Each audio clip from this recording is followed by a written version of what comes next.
Hello बच्चों, let's read this question. So this question says a parallel plate air capacitor of capacitance C is connected to a cell of EMF V and then disconnected from it. A dielectric slab of dielectric constant K, which can just fill the air gap of the capacitor, is now inserted in it. Which of the following is incorrect? कौन सा statement incorrect है आपको ये बताना है, ठीक है। We have given the four options corresponding to this. तो चलिए इस क्वेश्चन को स्टार्ट करते हैं।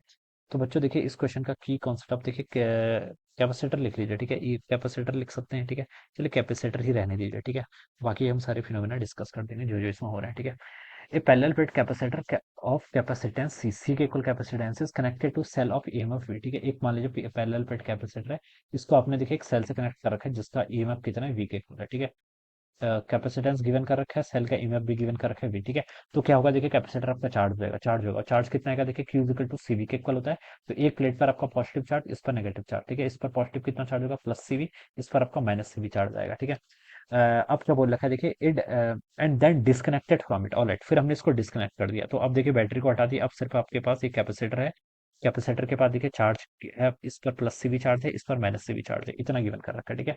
डिस्कनेक्ट कर दिया। A dielectric slab of dielectric constant K which can just feel the air gap of the capacitor. Now अब देखिए हमने इनके बीच में क्या डाल दिया, डाइलेक्ट्रिक डाइलेक्ट्रिक स्लैब डाल दी, जिसका डाइलेक्ट्रिक कांस्टेंट बच्चों कितना आपका के इक्वल है, ठीक है। के इक्वल है, ठीक है। अब क्या बोल रखा है, which of the following statement is incorrect, कौन सा स्टेटमेंट इनकरेक्ट है। अब देखिए पहले स्टेटमेंट में क्या बोल रखा है, the energy stored in the capacitor decreases के टाइम्स, ठीक है। तो देखिए बच्चों एनर्जी, देखिए इस चीज में आपको एक चीज का ध्यान रखना पड़ेगा यहाँ पर, ठीक है। अब एनर्जी स्टोर्ड के दो फार्मूला होते हैं, एक फार्मूला तो आपका हाफ सी वी स्क्वायर और दूसरा फार्मूला क्या होता है आपका क्यू स्क्वायर बाय टू सी। अब आपको यहाँ पर एक वो लेना पड़ेगा कि डिसीजन लेना पड़ेगा कि कौन से फार्मूला का यूज करें। आंसर दोनों से आएगा, लेकिन अगर हम एक अप्रोच से यूज करें, देखिए अगर इस पर बैटरी कनेक्टेड होती तो पोटेंशियल डिफरेंस तो इसके प्लेट के अक्रॉस ऑलवेज वी होता। पोटेंशियल डिफरेंस क्या होता है, ऑलवेज वी के इक्वल होता है, ठीक है। तो देखिए बच्चों, तो हम इस फार्मूला का यूज कर लेते हैं हाफ सी वी स्क्वायर, क्योंकि सी चलो वेरी कर रहा है कोई नहीं, लेकिन वी तो ऑलवेज कांस्टेंट अगर बैटरी कनेक्टेड होती है। लेकिन इसने बोल दिया कि बैटरी को डिस्कनेक्ट कर दिया। बैटरी को अगर डिस्कनेक्ट कर देंगे तो अब पोटेंशियल आपका कांस्टेंट नहीं रहेगा। अब क्या कांस्टेंट रहेगा, चार्ज। अब इसको चार्ज बैटरी से डिस्कनेक्टेड कर दिया है, तो अब चार्ज देखिए ना ही कहीं ले सकता है ना ही जा सकता है। पहले तो बैटरी के कारण चार्ज बढ़ घट सकता था, अब चार्ज कांस्टेंट रहेगा, ठीक है। तो चार्ज कांस्टेंट है तो ये वाले फॉर्मूला यूज करो, ठीक है। ये फॉर्मूला का यूज करेंगे तो आंसर इजीली आ जाएगा, ठीक है। तो देखिए चार्ज कितना था, देखिए सीवी के इक्वल है। चार्ज कितना आपका यहाँ पर चार्ज कर लिया था तो सीवी के इक्वल है। अब हमसे बोल रखा है कि एनर्जी में देखिए क्या आएगा, ठीक है। तो पहले देखिए इनिशियल कितनी एनर्जी थी जब डाइलेक्ट्रिक नहीं डाल रखा था, इसको हमने चार्ज किया था, एनर्जी थी इसकी क्यू स्क्वायर बाय टू के इक्वल। अब हमने डाइलेक्ट्रिक डाल दिया, ठीक है। चार्ज देखिए कितना होगा, चार्ज तो क्यू अभी भी सेम रहेगा, ठीक है। लेकिन कैपेसिटेंस में अगर हमें डाइलेक्ट्रिक स्लैब डाल दे तो कैपेसिटेंस के से इंक्रीज कर जाता है। तो पहले टू सी था, अब कितना हो जाएगा, टू के सी के इक्वल हो जाएगा। पहले कितना था देखिए, इसको यू इनिशियल बोल दीजिए, क्यू स्क्वायर बाय टू सी। अब कितना हो गया आपका, क्यू स्क्वायर बाय टू के सी। चार्ज पहले भी कांस्टेंट था, अभी भी चार्ज सेम है, ठीक है। ये आपका आ जाएगा। तो यहाँ पर क्या बोल रखा है, the energy stored in the capacitor decreases के टाइम्स, ठीक है। तो एनर्जी तो बच्चों डिक्रीज करगी, क्योंकि dielectric constant always greater than one होता है, ठीक है, और इक्वल टू वन होता है, ठीक है। तो आपका के अगर ग्रेटर देन वन होगा तो यूएफ आपका मस्ट है कि डिक्रीज करना चाहिए, ठीक है। पहला स्टेटमेंट तो करेक्ट है, ठीक है। पहला स्टेटमेंट क्या आपका करेक्ट है, ठीक है। तो वाई वन बाई के, ठीक है। तो ठीक है, यू फाइनल कितना हो जाएगा देखिए आपके, इनिशियल का आपका वन ओवर के टाइम्स है, तो ये स्टेटमेंट बिल्कुल करेक्ट है।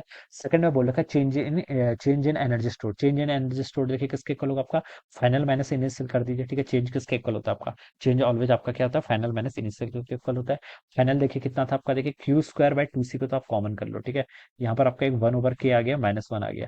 क्यू स्क्वायर बाय टू सी देखिए पहले एनर्जी थी, ठीक है, और वो किसके इक्वल थी, हाफ सी वी स्क्वायर के, ठीक है। तो कोई भी फॉर्मूला लगा लो, ठीक है, उससे कुछ फर्क नहीं पड़ेगा। सी वी स्क्वायर बाय टू भी मैं लिख सकता हूँ इसको, वन ओवर के माइनस वन ओवर, ठीक है, ये आपका आ जाएगा, ठीक है।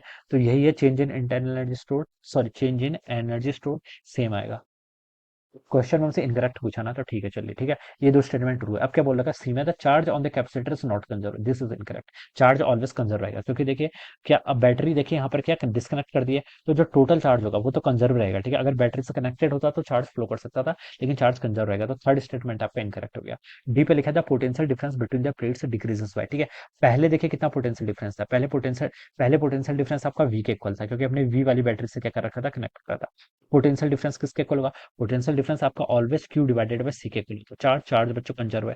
कैपेसिटेंस अब कितना होगा, के डाइलेक्ट्रिक कांस्टेंट इंक्रीज कर दिया तो के सी के इक्वल हो जाएगा। तो पोटेंशियल डिफरेंस पहले वी था, तो अभी कितना हो गया, वी बाई के, ठीक है, क्योंकि क्यू बाई सी को हमने वी लिखा है, तो आपका वन के से डिक्रीज कर रहा है, ठीक है। डिक्रीजेस के टाइम, तो ये स्टेटमेंट भी करेक्ट है। आपसे पूछा इनकरेक्ट कौन सा, तो बच्चों सी ऑप्शन वाला इनकरेक्ट है, तो ये क्या हो जाएगा इसका आंसर हो जाएगा, ठीक है। ऑप्शन सी क्या हो जाएगा इसका आंसर हो जाएगा, ठीक है। Option C will be the answer, alright. So this is the answer. So I hope you all understood this concept. All the best and thank you so much.